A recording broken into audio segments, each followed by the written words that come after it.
The time has come for me to reveal the truth behind why rental arbitrage will make you destitute, broke, and just ultimately just sad. Stay tuned while I break down everything wrong with rental arbitrage and why you should never consider doing it.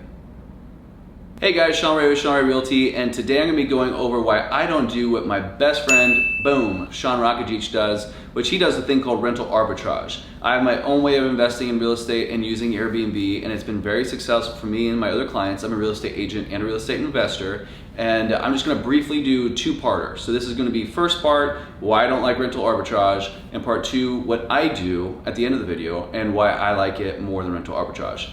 Thank you for staying around. I'm gonna ask for you, ADD people, take your Adderall and focus because it's gonna be a long video with a lot of information. So stick with me here and then stay to the end because it's gonna be some invaluable information that can change your life. That's right, people, change your life forever. If you guys truly grasp this stuff, I'm so excited for you. Okay, again, like, subscribe, share, comment below, ask me your questions, I'll answer in the comments. Let's get started. So rental arbitrage, what is it and why do people like it? I like rental arbitrage personally, and I think a lot of people do as well, because it allows people that traditionally can't get into normal styles of real estate investing. I know a lot of people that try to get into real estate and real estate investing, and they just can't have the money. So either that is because they're bartenders, waiters, they don't have 2 years of solid tax returns, they're 1099, they're not, or the W-9 or something like that, they're not W-2 employees, for many reasons. Maybe they're people from other countries or whatever it happens to be. But it's really difficult to get a loan to get into these higher level properties, these higher priced properties. So they get stuck because they have the money or they have the drive, they have the ambition, but it's tough to get in. Where rental arbitrage really shines is that it lets people like that get into the market and start making money, and then with that money they make, they can snowball that into larger investments and get that larger investments and then get that pre-approval later on from some kind of lender once they've actually established that they're successful outside of this, either through themselves or through an LLC.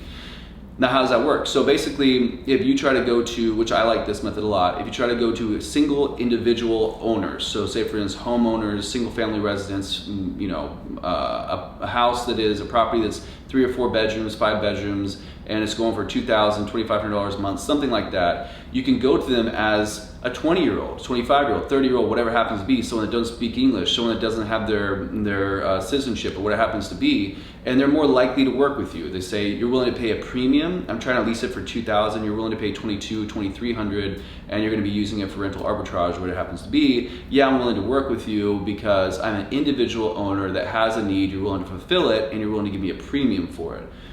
Great, so it works out for both parties. And then now you start establishing this business, and at the same time you have no business being in business typically because you don't know what you're doing. And there's not a lot of books that really go over rental investing when it comes to rental arbitrage. You really have just a few YouTube channels, and then my buddy Sean Rockagich is like the premier one to really go after.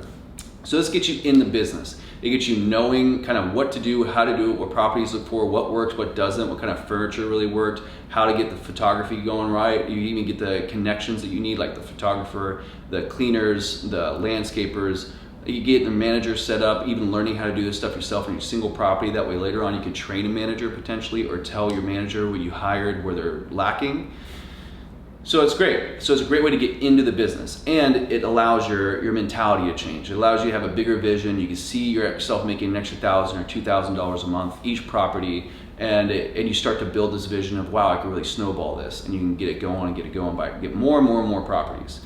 This is great, and I love it, and I'm all about entrepreneurship and getting people retired, whether it is in 1 year, 10 years, 5 years, whatever happens to be, as long as people are putting forward an effort to retire themselves. Now, as you start to scale, you can even get into larger apartment complexes. Most apartment complexes like to have 5 or 10 units all done at one time because you take a large amount of their vacancy away, and they are also wanting you to be all on the same floor because you don't want to mess with the other guests. So then once you start getting into the 5 to 10 units per property, then you really can start to scale up, and you start seeing a lot more return or bang for your buck because you're using all the resources that would be on one house. So you can do it all for all 5 units or 10 units in one apartment complex.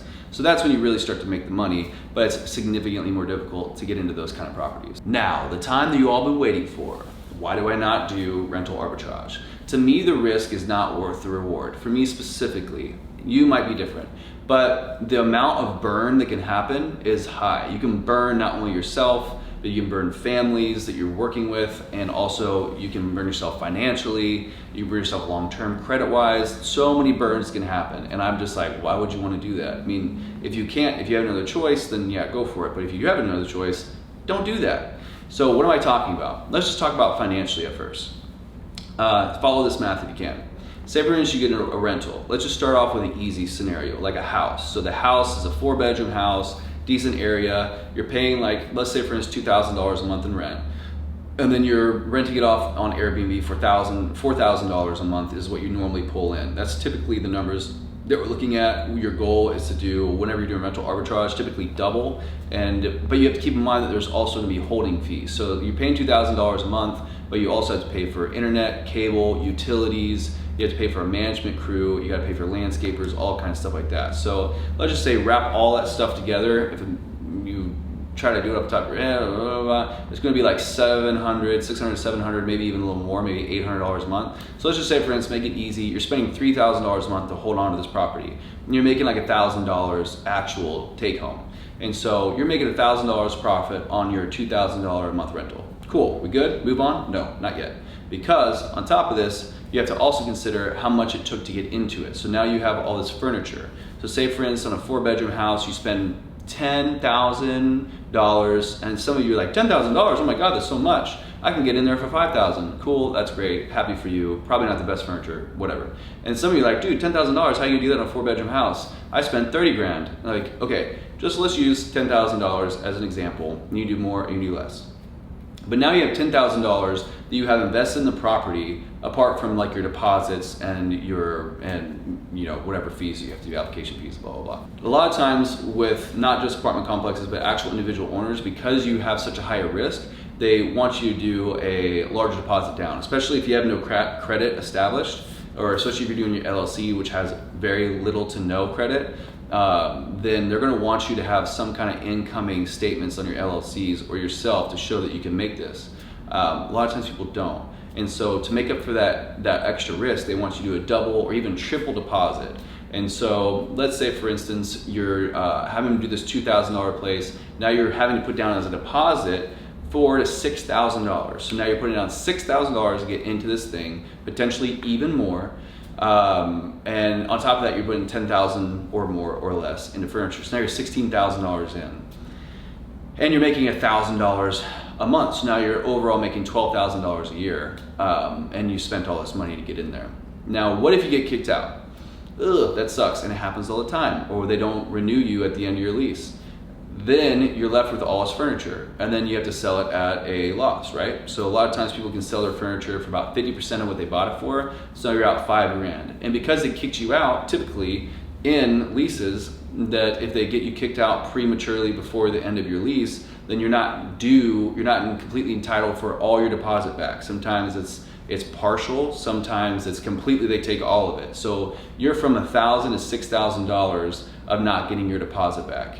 Ooh, that sucks. So now you're out $5,000, maybe $10,000 on a property that you were hoping to make $12,000 in net at the end of the year. So that could really hurt. And that's only if you're doing one property. Now, if you have multiple properties, now you're stuck with all this furniture at all this time that you have to figure out where this furniture goes. You got to put it in storage units, and you have to pay for movers, and it's just a mess. It's a wild mess. And I've seen this happen, and it's just, you have to scramble around. That's the best case scenario. Now, if you go to an apartment complex and you somehow get approved, but most of the times apartment complexes are going to need you to make 3 times the monthly rent for a typical apartment complex. So that means that you're going to have to show that you're bringing in over $6,000 a month to get approved for this apartment unit. But that's for typical. Now, if you're trying to do this, if you're trying to do rental arbitrage, or you're trying to do something through your LLC, typically it's 5 times. And so in this case, you're gonna have to be showing that you are bringing in $10,000 or more a month to your personal income on your bank statements if you're trying to do it through your LLC, which you will be most of the time because you're trying to do rental arbitrage in an apartment complex, which is going to require an LLC to be able to do this. And that LLC is going to have to be a 2-year matured of having over $10,000 a month coming into that LLC. Bank statements or income flowing into that LLC. Sometimes we can get away with 6 months, but you're gonna have to show $10,000 a month. Now, if you're already making $10,000 a month, Most of the times you can afford to do traditional kinds of real estate. So now you just cuts out most of the people. But say for instance, you get in, you have the LLC, it's been mature for 2 years, and you show us $10,000 coming in. Whoopee, I don't know who you are, but that's fantastic. There's very few people that can actually get approved to do this. But the apartment complex lets you come in. Now, typically they only let you do 5 minimum. They prefer 10, but say for instance 5. Now say for instance you have 5 $2,000 a month apartment units, just for the sake of doing math. Now you have a $10,000, like they call it nut in real estate. You have a $10,000 nut, like you have that holding. But plus you have all the services, like the electricity, the cable, and the utilities are like doing, and also the like replacing the cleaning supplies and all that kind of BS. So you have that between 5 to 10 units. In this case, let's just say 5. Whoa, okay, that's a lot of overhead.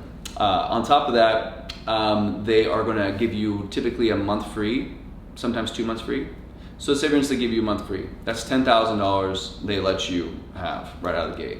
And again, you're having to get approved for, what is that, 10,000 times 5? Whoa, so you're gonna have to be showing that you can have $50,000 coming into these bank accounts. Okay, you're starting to see how crazy this gets.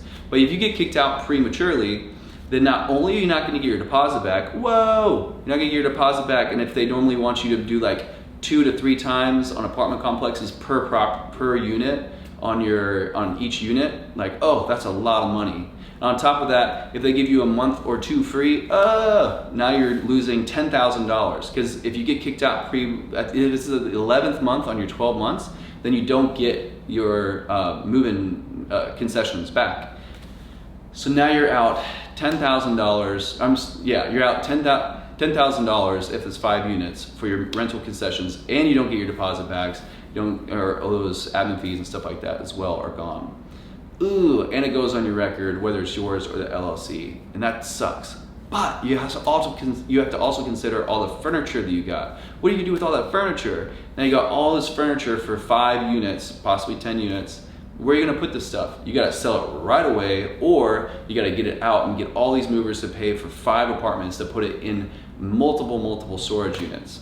Oh, that sucks. What a nightmare that is. So you're out tens of thousands of dollars, and you're trying to scramble to get the stuff out. I've seen where people haven't taken this as seriously as they should have. They changed the locks, and now all the stuff inside the apartment complex, and this happens within 3 days of getting like the notice of saying that you need to vacate. Within like 3 days, they change the locks, and now they lost all their furniture, all their stuff. Everything inside is no longer theirs. They forfeited it, and now it belongs to the property. Now you got legal battles, you gotta pay for legal fees, and you have lawyers. Oh, what a mess. I've seen it happen, and it's wild. And I've had to experience these emotional roller coasters with people, and I'm like, why do people do this? And so, anyways, that's some reasons. On top of the fact that I wanna put one last cherry on top, you're ruining people's lives. There's people that depend on you as a provider for this rental arbitrage. And you have, say for instance, let's take your cleaners, just your cleaners, not anything else, but let's just say not your managers, not your landscapers, whatever it is, but you have potentially 5 cleaners working for you, okay? Out of these 5 cleaners, they typically are not the most documented people. My historical experience has shown this. And they don't necessarily speak all the best English, in my personal experience. And they don't really have any other opportunities, and they're having to pay, they're getting your income, and that's paying for an entire family of people that are feeding themselves based on your rental arbitrage business. Now when stuff goes to stuff, then they're the first ones you get rid of. You're like, okay, you gotta bounce, because now we just got 5 units taken away from us, and I can't afford to keep you on the payroll because now I'm losing all this money, and on top of that, I can't afford your salary.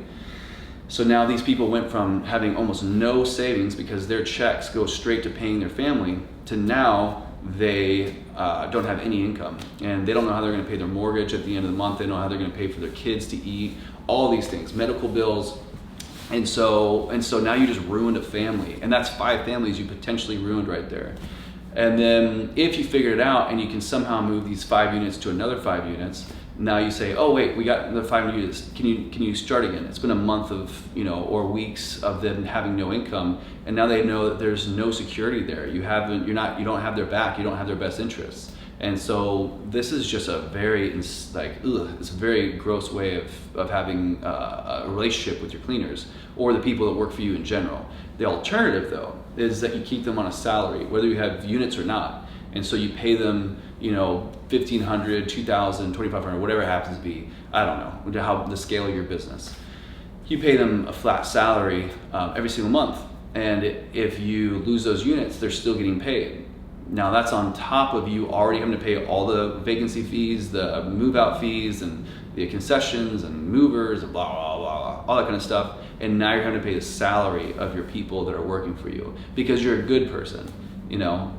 Your option is to say, screw off, I gotta save my money, or I'm a good person, I need to keep paying for them, and you lose a good amount of money. And that's between potentially 5 people you gotta pay their salary. Ugh, that sucks.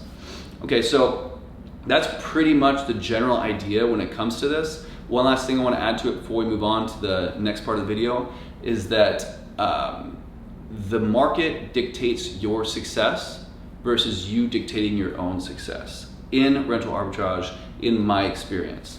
When it comes to homes, you can almost always find some kind of person that's willing to rent out their home for you to use rental arbitrage. Good, great. But can you really scale rental arbitrage at the scale that, say for instance, Sean Rockagich has had a lot of success with when you're doing individual homes? You have a lot of these people that are just ridiculous. If you see their stuff on YouTube, they're not even close to the same quality of content that Sean Rockagich has on his Airbnb automated channel. And they're doing one home at a time. Oh my God, are you serious? There's no way to scale that. And so the real way to get yourself to these $1 million a year kind of income is you need to go into the apartment complexes. And so there you go, solve it. Go to all the apartment complexes and they're all gonna open their doors and say, come on in and take all of our units. That's just not true. I've gone through Austin, Dallas, and Houston and called over and over and over and over again throughout the years, and almost all the apartment complexes say, as long as it has nothing to do with Airbnb or VRBO, then we'll be interested in hearing you out. If it has anything to do with something that's less than 3 months, we don't even want to talk to you guys. And now that's my own personal experience and a lot of other agents that I work with.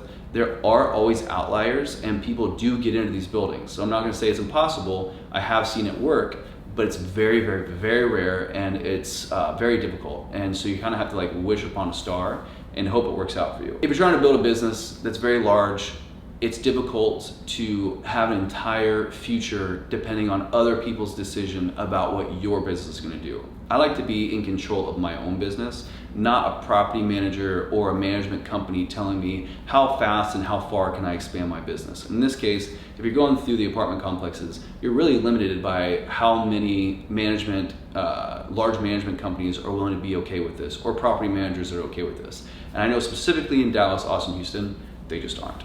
So that is exactly why I don't necessarily mess with this rental arbitrage stuff. I used to help people out with it, but now I don't even mess with it anymore. So all of you that keep on DMing me or emailing me trying to get me to help them, I'm out. I would be willing to do this for Sean Rockagich and call around, and that's about it. And even then, I really don't want to mess with it because it's just such a pain in the ass and everyone's telling me no. It's just doors slamming in my face left and right every time I call when I go to the property. So that's why I don't personally like rental arbitrage. Now, I hope I didn't ruin your dreams and all your hopes and aspirations, goals, and all the plans for future benefits of your life and the way that you're gonna get out of your rat race and blah, blah, blah. I hope that's not the case. This is another way for you to do it. And actually, I feel like maybe that first way, doing rental arbitrage, is a great way to get started, get all the kind of financing, get all the approvals to get into this way.